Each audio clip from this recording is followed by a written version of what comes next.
मित्र मिला जो उनके साथ ही पढ़ता था। उनकी गरीबी देखकर उसने आर्थिक सहायता दी। वह लंदन का रहने वाला धनी बाप का बेटा था। जुलाई 1920 में वह लंदन के लिए रवाना हो चुके थे। सन 1920 सितंबर माह में वहीं London school of economics and political science में अपना अधूरा काम पूरा करने में लग गए। उन्हें डीएससी की डिग्री प्राप्त करने की इच्छा थी। वे अपना काम पूरा करने में जुट गए। सुबह 6 बजे वह लंदन म्यूजियम में पहुंच जाया करते थे और शाम 5 बजे तक जमे रहते थे। वह कंजूसी के साथ जीवन यापन कर रहे थे। एक अंग्रेज महिला के सेमी बोर्डिंग हाउस में वह पेइंग गेस्ट के रूप में रहते थे। केवल वह रहने का भाड़ा देते थे। खाना पीना सब चाहर करते थे, वह भी पूरी कंजूसी के साथ। आना जाना पैदल ही होता था। इसके साथ ही वह India office library, London university library और लंदन की अन्य लाइब्रेरियों के चक्कर लगाकर अपनी इंसिस की सामग्री एकत्रित करते थे।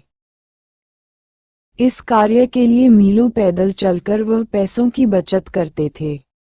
रात के समय पैर भी वह अपने आवास में कार्य करते रहते थे। उनकी यह लगन देखकर बोर्डिंग हाउस की संचालिका हैरान थी। वह उनकी खूब तारीफ किया करती थी। मुझे लगता है कि तुम एक दिन बड़े आदमी बनकर रहोगे और भारत का नाम रोशन करोगे, हमेशा वह यही बात कहा करती थी। एक तरफ तो वह दिलों जान से अपने काम में जुटे हुए थे, दूसरी तरफ भारत से भी संबंध बनाए हुए थे। उन्हें अछूतों की गतिविधियों की सूचना मिलती रहती थी। साथ ही वह मूक नायक के संबंध में भी निर्देश देते रहते थे। अपने पुत्र और भतीजे की पढ़ाई के प्रति वह भी फिक्रमंद थे। अंबेडकर का कार्यक्षेत्र काफी विस्तार पा गया था। हर समय वह व्यस्त रहते थे। उनके पास मनोरंजन का भी समय नहीं था। लंदन में उनका स्वास्थ्य काफी अच्छा था। अक्टूबर माह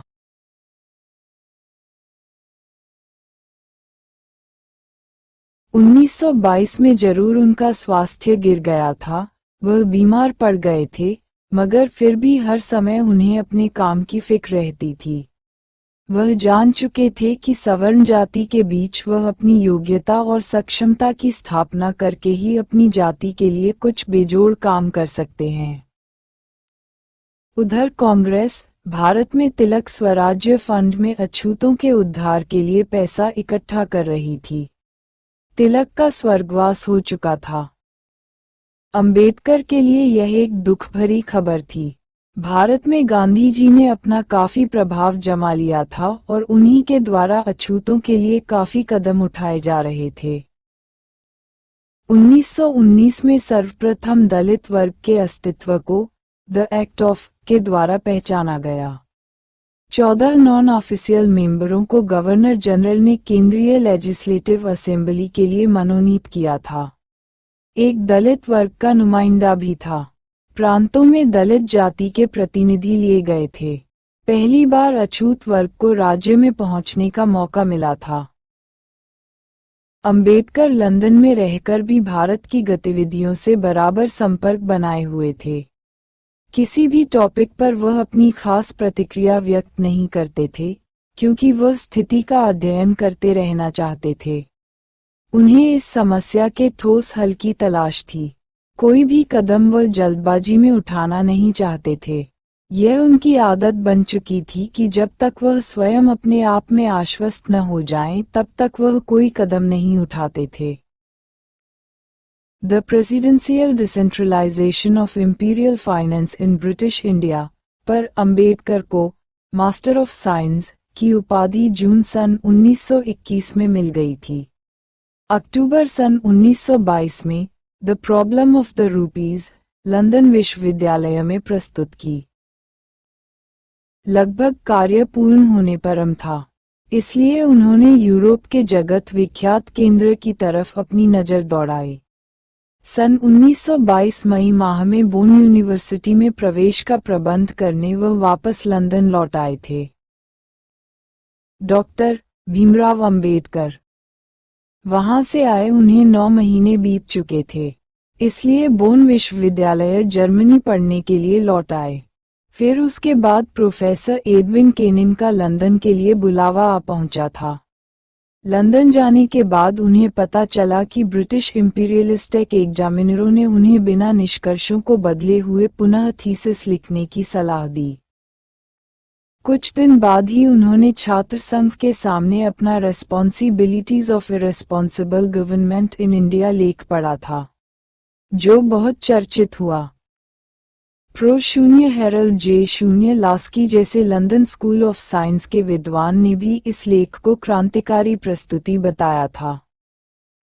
भीमराव अंबेडकर को थीसिस लिखने के लिए न तो उनके पास अब वक्त था और न धन। जो बाकी रह गया था उससे उन्हें गुजारा करना था।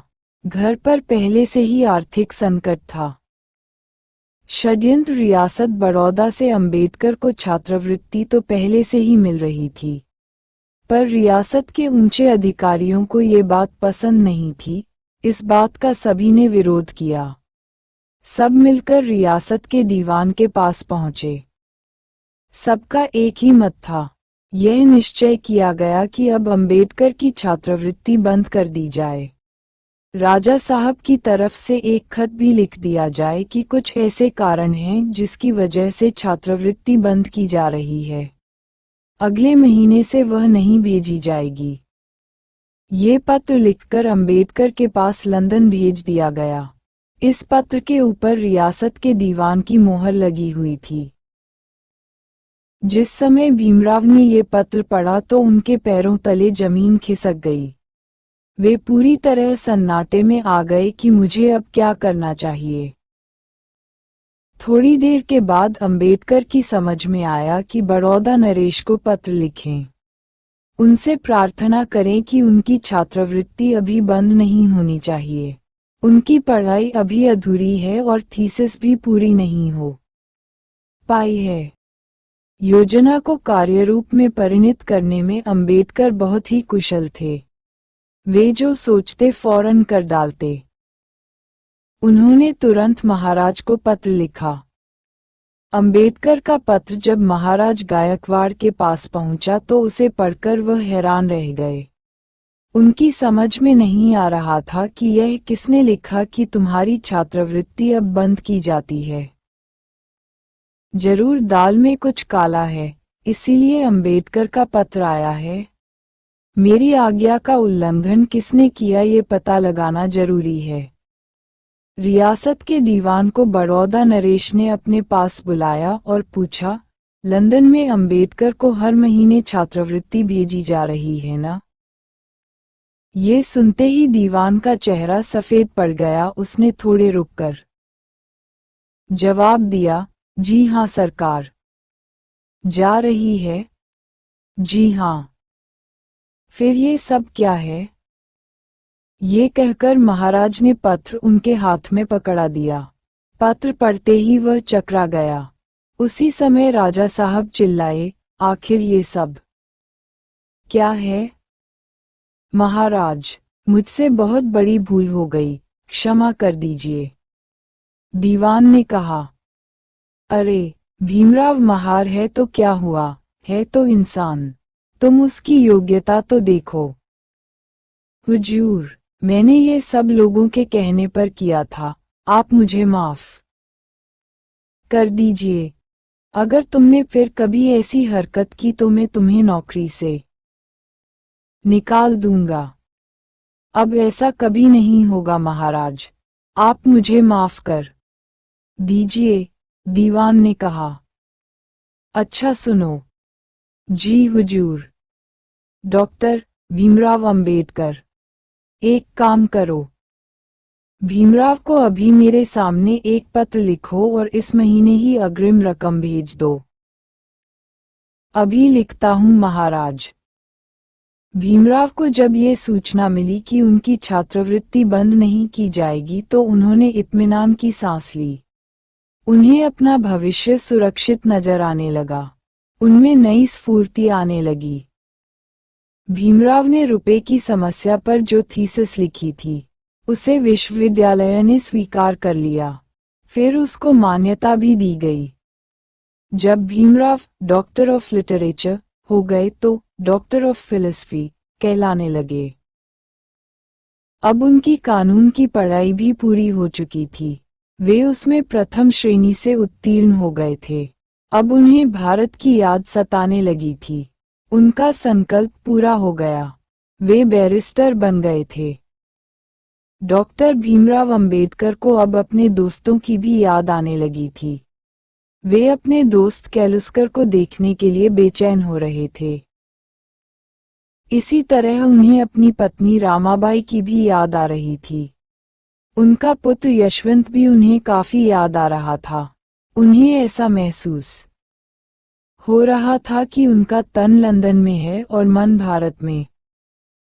सबसे पहले अंबेडकर ने अपनी सफलता की खबर बड़ौदा नरेश को दी। वे राजा साहब के बहुत आभारी थे और इन्हें अपना धर्मपिता समझते थे।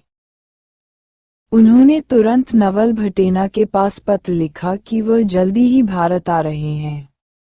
उन्होंने पीएचडी कर ली है और लॉ का कोर्स भी पूरा हो चुका है। भीमराव ने कैलुस्कर को भी सूचना दे दी थी। उनको तार घर में भी पहुंच चुका था कि उनका जहाज अमुक तारीख को मुंबई बंदरगाह पर पहुंच जाएगा। सब लोग प्रतीक्षा कर रहे थे। अंबेडकर ने आकर सभी को खुश